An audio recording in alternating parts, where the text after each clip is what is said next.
राम राम दोस्तों और मेरी माताएं बहनें, आप सभी का स्वागत है बाबा नीम करोली जी की शरण में।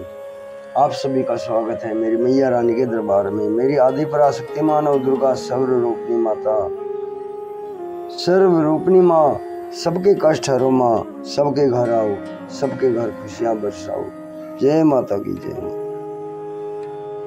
ओम श्री गणेशाय नमः। जय श्री राम, जय हनुमान जी की जय, बाबा नीम करोली महाराज की जय, शिव शंकर महादेव, जय मैया रानी की। दोस्तों और मेरी माताएं बहनें, आज एक बहुत ही विचित्र पाठ है, मानव जीवन की महिमा एवं लक्ष्य। मानव जीवन की महिमा क्या है और मानव जीवन का लक्ष्य क्या है, इसमें ये बताया गया है। इसका पूरा सुने। मानव जीवन की महिमा एवं लक्ष्य। जय श्री राम। मानव कौन है? किसी विशेष प्रकार की आकृति का नाम मानव नहीं है। शरीर के लिए भगवान श्री राम ने कहा है, क्षिति जल पावक गगन समीरा, पंच रचित अति अधम शरीरा। इसका अर्थ है कि पृथ्वी, जल, अग्नि, वायु और आकाश, इन 5 तत्वों से अत्यंत अधम शरीर रचा गया है। मानव वह है जिसको भगवान ने 3 अलौकिक शक्तियां, बल, विवेक, विश्वास और इनके सदुपयोग की स्वाधीनता दी है। जो इनका सदुपयोग करता है उसका नाम है मानव, और जो इनका दुरुपयोग करता है उसका नाम है अमानव। मानव की तुलना देवताओं से करना मानव का बड़ा भारी अपमान होता है, क्योंकि मानव देवताओं से बहुत महान है। मानव की तुलना पशुओं से करना बेचारे मूक पशुओं का घोर अपमान है, क्योंकि पशु मानव से बहुत अच्छे होते हैं। मानव पशुओं से अत्यंत निम्न है। प्रभु कृपा का फल है मानव जीवन। अब ये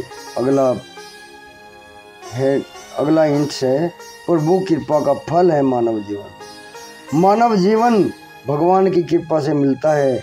यह जीवन देवताओं के लिए भी दुर्लभ है। श्री रामचरित्र मानस में भगवान श्री राम की वाणी है, बड़े भाग मानुष तनु पावा, सुर दुर्लभ सब ग्रंथ ही गावा।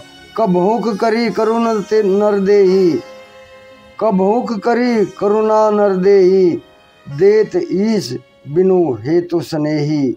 इसका अर्थ है कि बड़े भाग्य से यह मनुष्य शरीर मिला है। सभी ग्रंथों ने यही कहा है कि यह शरीर देवताओं को भी दुर्लभ है, कठिनता से मिलता है। बिना ही कारण स्नेह करने वाले ईश्वर कभी दया करके इसे मनुष्य शरीर देते हैं।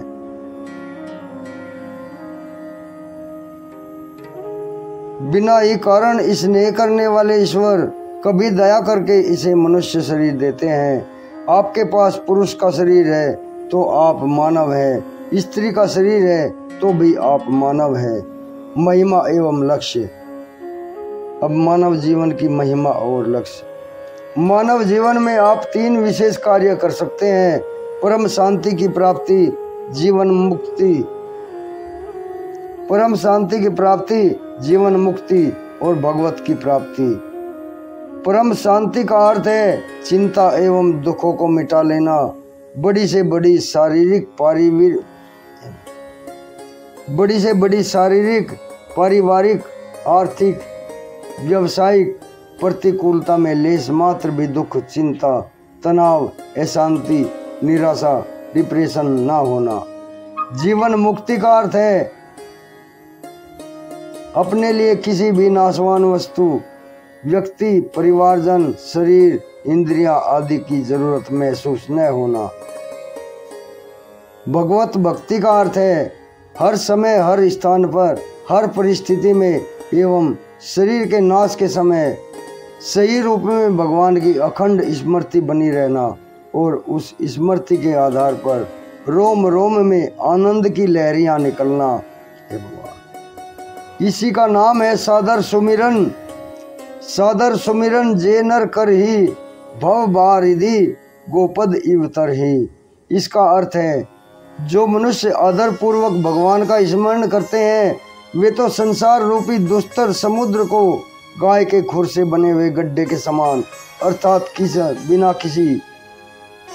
बिना किसी परिश्रम के पार कर जाते हैं। भगवान का सही रूप स्मृति ही भगवान का भजन है, उनकी पूजा है, उनकी प्रेमा भक्ति है। ये 3 कार्य आप केवल मानव जीवन में ही कर सकते हैं, 84 लाख योनियों में, अन्य किसी भी योनि में नहीं। इसलिए मानव जीवन की बहुत महिमा है और यही इस जीवन का विशेष लक्ष्य है। न करने पर नुकसान।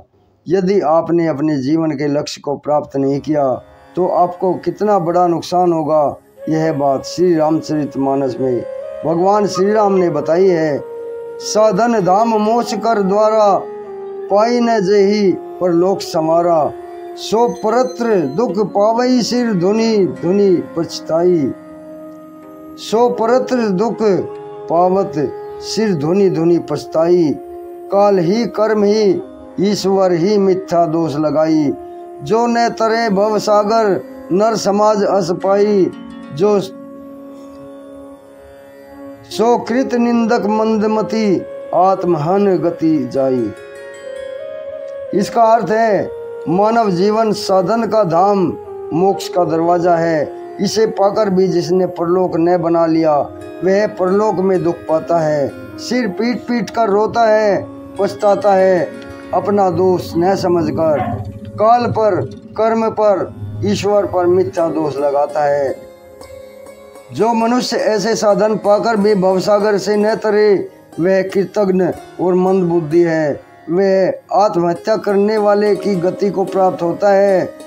लक्ष्य की प्राप्ति का उपाय परम शांति, जीवन मुक्ति और भगवत भक्ति की प्राप्ति का उपाय बताते हैं। भगवान के द्वारा दी गई तीनों शक्तियों का सदुपयोग करना। सदुपयोग का विवेचन इस प्रकार है। बल का अर्थ केवल शरीर के बल से नहीं है, अपितु इसका संबंध भावना से है। बल का अर्थ केवल शरीर के बल से नहीं है, अपितु इसका संबंध भावना से है। बल का सदुपयोग करना चाहिए, सेवा करनी चाहिए। सेवा का मतलब है सबके साथ, मानव मात्र के साथ, प्राणी मात्र के साथ प्रति हृदय में हित की भावना रखना चाहिए। जो व्यक्ति हमें दुख देता है, हमारी निंदा करता है, आलोचना अपमान करता है, तिरस्कार विरोध नुकसान करता है, उसके प्रति भी हित की भावना ही रखें। सबको यथाशक्ति क्रियात्मक सहयोग देना। जिनको सहयोग देते हैं उनको भगवान मानना, बदले में उनसे अन्य किसी से कभी अपने लिए कुछ न चाहना। श्री रामचरितमानस में भगवान श्री राम की वाणी है। परहित बस जिनके मन माही, तिन कहूँ जग दुर्लभ कछु नाही। मन क्रम वचन कपट तजी, जो कर भूसुर सेव। मोहि सेवत विरंची शिव, बस ताके सब देव। सो अनन्य जाके असीमति, न टरई हनुमंत। मैं सेवक सचराचर रूप, स्वामी भगवंत। इसका अर्थ है जिनके मन में दूसरे के हित बसते हैं, जिनके मन में दूसरे का हित बसता है, समाया रहता है, उनके लिए जगत में कुछ भी कोई भी दुर्लभ नहीं है, कोई भी गति दुर्लभ नहीं है। मन वचन और क्रम से कपट छोड़कर जो भूदेव ब्राह्मणों तथा प्राणी मात्र की सेवा करता है, मुझ समेत ब्रह्मा शिव आदि सब देवता उसके वश में हो जाते हैं। हे हनुमान, अनन्य भक्त वही है जिसकी ऐसी बुद्धि कभी नहीं टलती कि मैं तो सेवक हूँ और यह चराचर जड़ चेतन जगत मेरे स्वामी भगवान का रूप है। विवेक का सदुपयोग। मोह ममता कामना राग द्वेष अहंकार का त्याग कर देना। यह अनुभव कर लेना कि मैं शरीर नहीं हूँ। यह अनुभव कर लेना कि मैं शरीर नहीं हूँ। मोह ममता का अर्थ है नाशवान वस्तुओं, व्यक्तियों, अपने शरीर और इंद्रियों के बारे में मन में यह भावना रखना कि ये सब मेरा व्यक्तिगत चीज़ें हैं, कि ये सब मेरी व्यक्तिगत चीज़ें हैं, इनका मालिक मैं हूँ, ये सब मेरे काम आएंगी, ये मेरे लिए बहुत उपयोगी हैं। कामना का अर्थ है कि दूसरे मेरे साथ वैसा ही व्यवहार करें जैसा मैं चाहूँ, वैसा कभी ना करें जो मैं नहीं चाहता हूँ। दूसरे का अर्थ है उन सब से जिनके साथ मैं सदैव रहता है। दूसरे का अर्थ है उनसे जिनके साथ मैं सदैव नहीं रह सकता और जो मेरे साथ सदैव नहीं रह सकेंगे। राग का अर्थ है नाशवान वस्तुओं एवं व्यक्तियों में अपने सुख के लिए मन में रहने वाली प्रियता एवं आवश्यकता। नाशवान का अर्थ है नाशवान वस्तुओं एवं व्यक्तियों में अपने सुख के लिए मन में रहने वाली प्रियता एवं आवश्यकता। द्वेष का अर्थ है दूसरों को बुरा समझना, उनका बुरा सोचना, उनका बुरा करना। अहंकार का अर्थ है मैंपन या कर्तापन का आभास।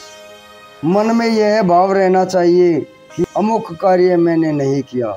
विवेक के प्रकाश में विचार करके निर्मम निष्काम अहंकार रहित होकर अपने को शरीर न मानना, यही विवेक का सदुपयोग है, विश्वास का सदुपयोग। बिना देखे, बिना जाने, बिना मिले परमात्मा के अस्तित्व, महिमा एवं अपनत्व को स्वीकार करके उनके सहारे निश्चिंत, निर्भय, निडर, निर्मम, निष्काम, निर्मल, निर्विकार, निर्वैर, निराभिमान हो जाना। निराभिमान हो जाना, चार बातों को स्वीकार कर लेना। पहली, जगत के मालिक परमात्मा है। मेरे पास जो शरीर है, स्वजन है, सामान है, संपत्ति है, उसके मालिक भी परमात्मा है। दूसरा, उनके अनुकूल विधाता तो हितकारी है ही, प्रतिकूल विधान भी परम मंगलकारी है। तीसरी, ये समर्थ है, सदैव है, सबके हैं, सब में है, सर्वत्र है, सर्वज्ञ है, परम सुहृद है, पतित पावन है, दीन बंधु है। ऐसे परमात्मा मेरे मालिक हैं, स्वामी है, मेरे माता पिता है। उन्हीं के साथ मैं नित्य सजातीय एवं आत्मीय संबंध रखना चाहता हूँ। चौथी, जगत में उनका प्राकट्य स्वरूप है। जगत के रूप में जो दिखाई दे रहा है वह परमात्मा का ही रूप है और उनकी लीला है। सेवा से आपको परम शांति, मोह ममता के त्याग से जीवन मुक्ति, भगवान के अस्तित्व, महत्व आदि को मानने से भगवत भक्ति मिल जाएगी। यही आपके जीवन का अनमोल, जीवन का सर्वोच्च सफलता है। यही आपके इस अनमोल मानव जीवन की सर्वोच्च सफलता होगी। जय श्री राम, जय हनुमान, जय बाबा ने।